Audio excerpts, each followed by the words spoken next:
Hello everyone, my name is Omkar Keshav from Gokte Zogar College, Ratnagiri. I'm going to talk about 7 most dangerous computer viruses. Want to know about the worst computer viruses ever and how they wreak havoc on your system? Then stay tuned because in this video we will cover 7 most dangerous computer viruses in the world. These days, having an excellent antivirus software is a must if you want to protect data and privacy of yourself and those you love. Premium antivirus suites offer protection against all sorts of malware threats like viruses, Trojan horses, ransomware, spyware, and more. A computer virus is a software program that can corrupt or destroy the data stored on an infected machines. As if that's not enough, a virus can also duplicate itself and evolve constantly. When you connect to the internet, it opens a gateway to computer viruses. Simply anything and everything you do on the internet may present an opportunity for computer viruses to find you, like visiting malicious websites, opening spam emails, downloading games, songs, or movies. A computer sends out many different signals when infected with a virus, such as erratic behavior, frequent data loss, and system crashes. Make sure you are aware enough to catch those signals when that happens. Since the very first computer virus in 1971, called the Creeper system, thousands of viruses have continued to infect the computers. Today, thousands of new virus samples are released in just a single day. Not just individuals, but many reputed companies lost a lot of money in virus damages, which means there is enough possibility for you to be threatened if your system is not properly protected. In this video, I have compiled and explained 7 most dangerous computer viruses notorious for jamming and infecting computers and damaging the sensitive data. We will cover these in the reverse order. At number 7, we have Nimda virus. Nimda is considered one of the most dangerous and fastest growing computer viruses. Records say that it took only 22 minutes for Nimda to come to the top of the recorded attacks from the moment it initially hit the internet. Nimda, which is admin spelled backward, was initially spotted on 18 September 2001. It was developed in China and written in C++ language. Email messages, open network shares, compromised website were some of the ways the virus used to spread. That's how it became one of the fastest spreading computer viruses. The ultimate target of Nimda was not just to attack the individual users but the internet servers and bring the internet traffic to a crawl. Nimda created a backdoor in the user's operating system, giving the attacker permission to control the system function to the extent the original user was allowed.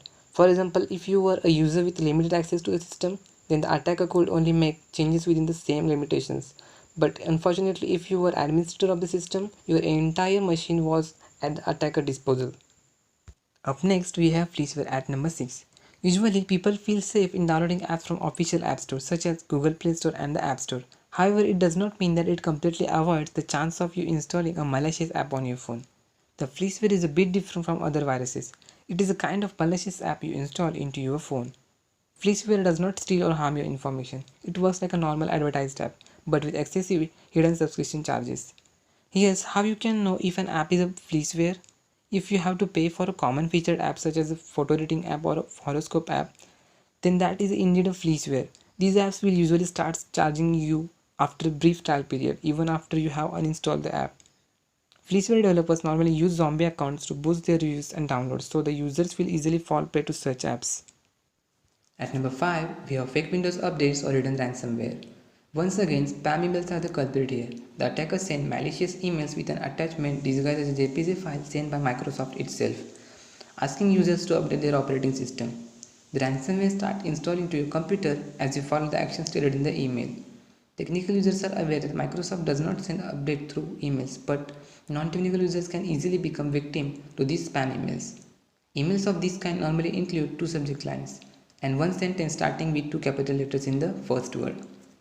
The ransomware contained in the email was named Cyborg, which encrypts the files on a PC and then display a ransom note called cyborg_decrypt.txt on the desktop asking for $500 as the ransom money.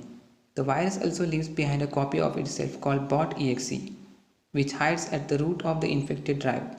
Beware of such update notification in your inbox. You should know that Windows does not send updates to users' inbox. If you indeed get an email from Microsoft, you should immediately contact the customer service department to make sure it's a legitimate email. Number 4 is ZEUS, first discovered in 2011. ZEUS or GAUS is peer-to-peer extension of the ZEUS Trojan, also called ZBot, which is one of the most successful botnet software in the world. The malware uses spam, emails, and compromised websites to attack the victims. Designed to steal valuable information, GAUS collected personal information such as password, credit card information, as well as customer data and sensitive corporate information.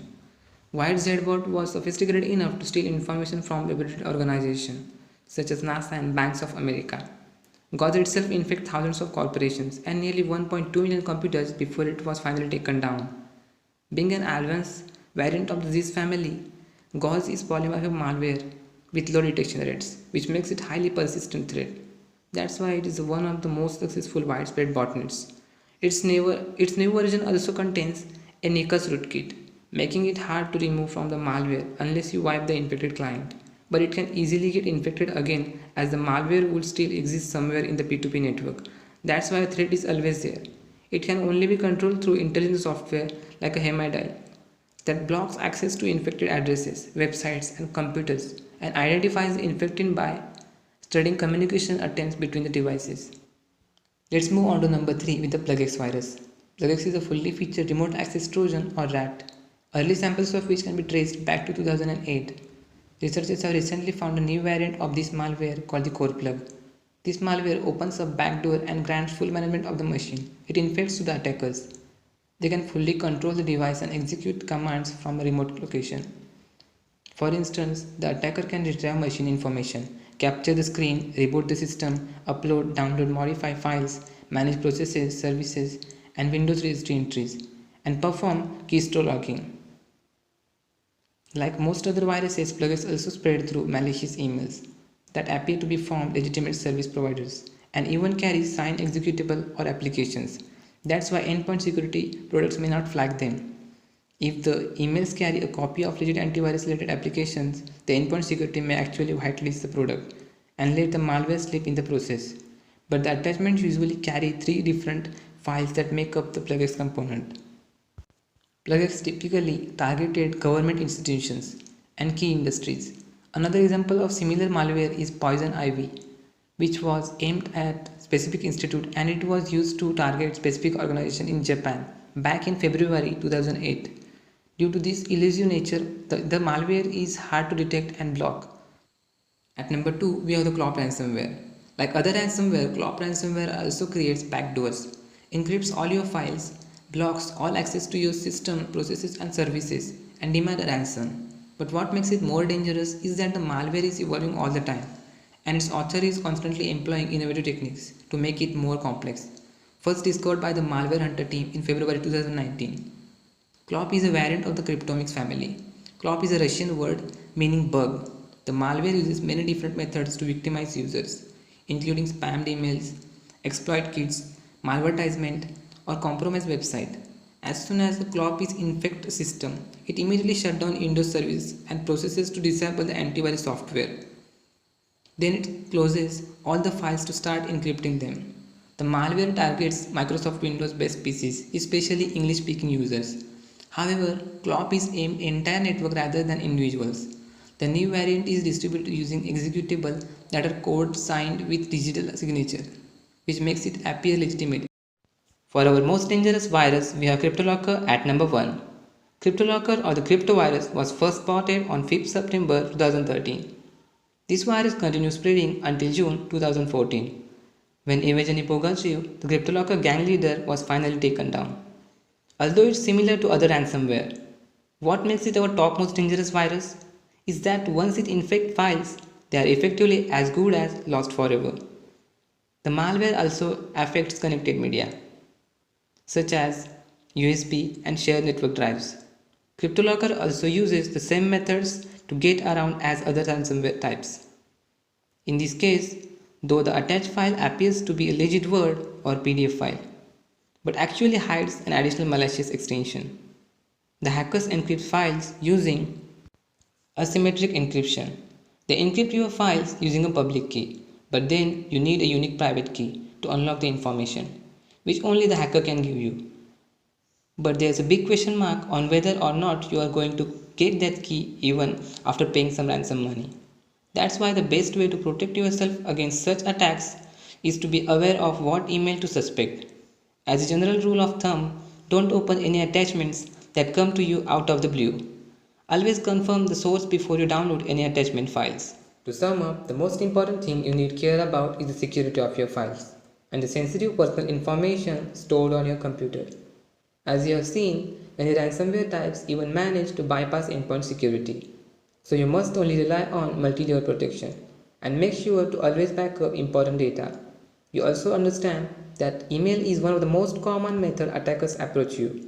So be vigilant and never open an attachment for an unknown source or even a known source with unaccepted or irregular correspondence. I hope you enjoyed this video and that it helped to learn a lot about how attackers victimize you and how you can prevent malware threats.